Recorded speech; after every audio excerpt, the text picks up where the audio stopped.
আমি মূলত ফেসবুকে আপনাদের সন্ধানটা পাইছি আচ্ছা, আরকি। আচ্ছা। গ্রিন আর্কিটেক্টের যে পেজটা আছে ওটা ফলো করি। আমার বাসা নারায়ণগঞ্জ। কোন দেশে সিদ্ধিরগঞ্জ থাকেন? থানায়। আমি থাকি পর্তুগালে। পর্তুগাল। জি। ১ম থেকে A to Z যতটুকু সার্ভিস পাইছি আল্লাহর রহমতে খুব ভালো পাইছি আমি। আমি সন্তুষ্ট আরকি, স্যাটিসফাইড আমি। খুশি আপনি? হ্যাঁ, অবশ্যই। ডিজাইনটা কেমন হইছে? আমার ডিজাইনটা পছন্দ হইছে। সব এক কথায় যে আমি সবকিছু ভালো পাইছি আল্লাহর রহমতে। পছন্দ হইছে। টোটাল ডিজাইনটাই খুব সুন্দর। আসসালামু আলাইকুম। গ্রিন আর্কিটেক্টের পক্ষ থেকে আমি ইঞ্জিনিয়ার টুটুল। আপনাকে অনেক, অনেক অভিনন্দন এবং শুভেচ্ছা জানিয়ে আজকে মাত্র ৩.৫ কাঠা জমিতে ৩.৫ কাঠা জমিতে আমি ৩ ইউনিট একটা ৬ তলা বাড়ির প্ল্যান, ডিজাইন এবং এর খরচের হিসাব আপনার মাঝে তুলে ধরার চেষ্টা করব। চমৎকার কম্বিনেশন করে এই বাড়ির ডিজাইনটা তৈরি করা হয়েছে। আপনারা জানেন যে আমাদের বেশ কিছু অভিজ্ঞ আর্কিটেক্ট আছে, সিভিল ইঞ্জিনিয়ার আছে। তাদের সমন্বয়ে আমাদের দেশে বিদেশে যে অগণিত ভালোবাসার মানুষ আছে তাদের বাড়ির প্ল্যান ডিজাইন গুলো কিন্তু আমরা করে দিয়ে থাকি। বাংলাদেশের প্রত্যেকটা জেলাতে উপজেলাতে। আমাদের প্রত্যেকটা বাড়ির ছাদটাকে আমরা এক্সট্রা ডেকোরেটেড করার চেষ্টা করি এবং ছাদে পর্যাপ্ত গাছ লাগানোর প্রভিশন রাখি। বাচ্চাদের খেলাধুলা করার জন্য পর্যাপ্ত জায়গা রাখা হয় আলাদা করে এবং বাড়িতে পর্যাপ্ত গ্লাসের ব্যবহার করি আমরা। যেন বাড়ির প্রত্যেকটা পয়েন্টে, প্রত্যেকটা রুমে, প্রত্যেকটা স্পেসে যেন পর্যাপ্ত আলো বাতাস ঢুকতে পারে সে ব্যবস্থা রেখে আমরা ডিজাইন গুলো করি। আমাদের আর্কিটেক্টদের আমাদের টিমের সবচেয়ে বড় গুণ যেটা আপনারা বলেন যে আমরা অল্প জায়গার মধ্যে আমরা বেশি সুবিধা দিয়ে আমরা ডিজাইনগুলো করতে পারি এবং সেজন্য আমরা দিনরাত পরিশ্রম করি এবং আমরা আপনাদের স্বপ্ন পূরণের জন্য আমরা কাজ করি। দর্শক মণ্ডলী, আমি ইঞ্জিনিয়ার টুটুল আছি আপনার সঙ্গে। আপনারা জানেন যে আমার নিজেরও আজ থেকে প্রায় ৩২ বছর আগে আমি বিএসসি ইঞ্জিনিয়ারিং পাস করছি। আমি একসময় পৌরসভার নির্বাহী প্রকৌশলী হিসাবে কয়েকটা পৌরসভায় চাকরি করছি। আমি বাংলাদেশের একটা সরকারি বিশ্ববিদ্যালয়ের প্রধান প্রকৌশলী হিসাবে আমি চাকরি করছি। আমাদের সবার যে সমন্বিত যে অভিজ্ঞতা, এই অভিজ্ঞতাকে কাজে লাগিয়ে আমরা আপনাদের স্বপ্নকে বাস্তবে রূপ দেওয়ার চেষ্টা করি। দর্শক মণ্ডলী, আমরা কখনো ডুপ্লেক্স বাড়ি ডিজাইন করি, কখনো মার্কেটে ডিজাইন করি, কখনো হসপিটালে ডিজাইন করি, কখনো ৭ তলা, ১০ তলা, ১৫ তলা, ২০ তলা বাড়ি ডিজাইন করি। এগুলো নির্ভর করে আমাদের ক্লায়েন্টের চাহিদার উপরে। তো দর্শক মণ্ডলী, আসুন এখন আমি আপনাদেরকে আর্কিটেকচারাল ড্রয়িং এ নিয়ে যাবো। তারপর আমি ভেঙে, ভেঙে এ ধরনের বাড়ি নির্মাণ করতে কেমন টাকা খরচ হয় তার একটা হিসাব আপনাদের মাঝে তুলে ধরার চেষ্টা করব। তো দর্শক মণ্ডলী, আসুন আমরা ভিডিওটি উপভোগ করি।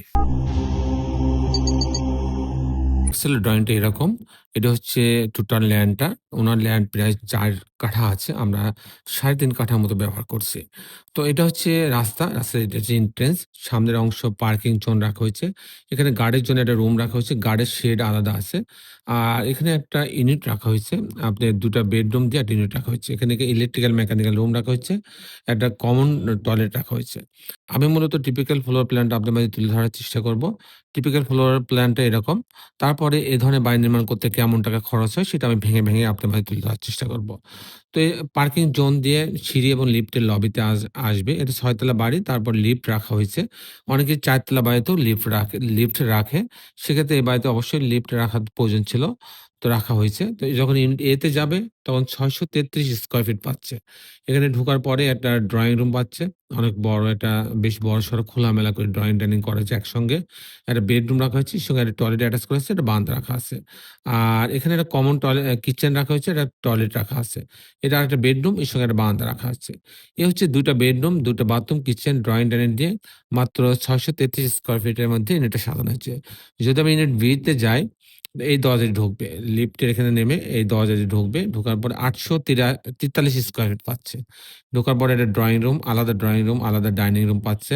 এখানে একটা কিচেন রাখা আছে, কিচেনের সঙ্গে একটা বারান্দা রাখা আছে। কমন টয়লেট, এটা একটা বেডরুম, মাস্টার বেডরুম, এর সঙ্গে একটা টয়লেট অ্যাটাচ করা আছে, একটা বারান্দা রাখা আছে। এবং এখানে আরেকটা বেডরুম, এর সঙ্গেও একটা বারান্দা রাখা আছে। এটা হচ্ছে ২ টা বেডরুম, ২ টা বাথরুম, কিচেন, ৩ টা বারান্দা, আলাদা ড্রয়িং ডাইনিং দিয়ে ইউনিটটা সাজানো হয়েছে ৮৪৩ স্কয়ার ফিটের মধ্যে। যদি আমি ইউনিট সি তে যাই, ৭৩৩ স্কয়ার ফিট পাচ্ছে। ঢোকার পরে একটা বড় একটা ড্রয়িং ডাইনিং, অনেক বড় ড্রয়িং ডাইনিং, কমন টয়লেট একটা, একটা কিচেন রাখা আছে। এখানে একটা মাস্টার বেডরুম, এর সাথে টয়লেট অ্যাটাচ করা আছে, একটা বারান্দা রাখা আছে। আর সামনে আরেকটা বেডরুম রাখা হচ্ছে, বেডরুমের সঙ্গে একটা বারান্দা রাখা আছে। এখানেও কিন্তু ২ টা বেডরুম, ২ টা বাথরুম, কিচেন, ড্রয়িং ডাইনিং দিয়ে ইউনিটটা সাজানো হয়েছে মাত্র ৭৩৩ স্কয়ার ফিটের মধ্যে। দর্শক মণ্ডলী, এখন আমি আপনাদের দেখানোর চেষ্টা করব যে এ ধরনের বাড়ি নির্মাণ করতে কেমন টাকা খরচ হয়। দর্শক মণ্ডলী, এটা ৬ তলা বাড়ি। অনেক সময় ৬ তলা বাড়িতে পাইলিং লাগে, কিন্তু এই বাড়িতে পাইলিং এর প্রয়োজন হচ্ছে না। এখানে ১ম যে খরচটা আসবে ফাউন্ডেশন খরচ। Footing, short column, grade beam, ৳১২০০ square feet খরচ হবে। সেই হিসাবে প্রায় ২৮ থেকে ৩০ লক্ষ টাকা খরচ হবে ফাউন্ডেশনে। তারপরে খরচ কাস্টিং, বিম, কলাম, ছাদ। প্রতিতলা বিম, কলাম, ছাদের জন্য খরচ হবে ৳৬৫০ স্কয়ার ফিট। সেই হিসাবে এই বাড়িটা তৈরি করতে এই বাড়ির প্রতি তালাতে আমার কাস্টিং করতে আমার ১৩.৫ থেকে ৳১৪,০০,০০০ খরচ হবে। আর টোটাল যদি ৬ তলা কাস্টিং করতে চাই, শুধু ঢালাইয়ের কাজ করতে চাই, তাহলে আমার ৮০ থেকে ৳৮৫,০০,০০০ খরচ হবে। আর এই বাড়িটা যদি আমি এরকম ছবির মতো কমপ্লিট করতে চাই, আ ফাউন্ডেশন সহ, কাস্টিং সহ, গাঁথনি, জানলা, দরজা, রেলিং, গ্রিল, ইলেকট্রিক্যাল কাজ, প্লাম্বিং কাজ সব সহ যদি আমি কমপ্লিট করতে চাই, সেক্ষেত্রে আমার লিফট বাদে আমার ৳২.৫ কোটি খরচ হবে। ৳২.৫ কোটি খরচ হবে। লিফট এবং জেনারেটরের জন্য আলাদা ২৫ থেকে ৳৩০,০০,০০০ খরচ হবে। দর্শক মন্ডলী, এই ছিল মোটামুটি আজকে আমার উপস্থাপনা। আপনি যারা দেশে এবং দেশের বাইরে আমার এই ভিডিওটি দেখলেন, সবাইকে আমি আমার প্রতিষ্ঠান গ্রিন আর্কিটেক্টের পক্ষ থেকে অনেক, অনেক অভিনন্দন এবং ধন্যবাদ জানাচ্ছি। দর্শক মন্ডলী, শেষে বলি একটি কথা, আসুন আমরা সবাই আমাদের সুন্দর পৃথিবীটাকে সুন্দর রাখার জন্যে অন্ততপক্ষে একটি করে গাছ লাগাই। সবাই ভালো থাকবেন। আল্লাহ হাফেজ।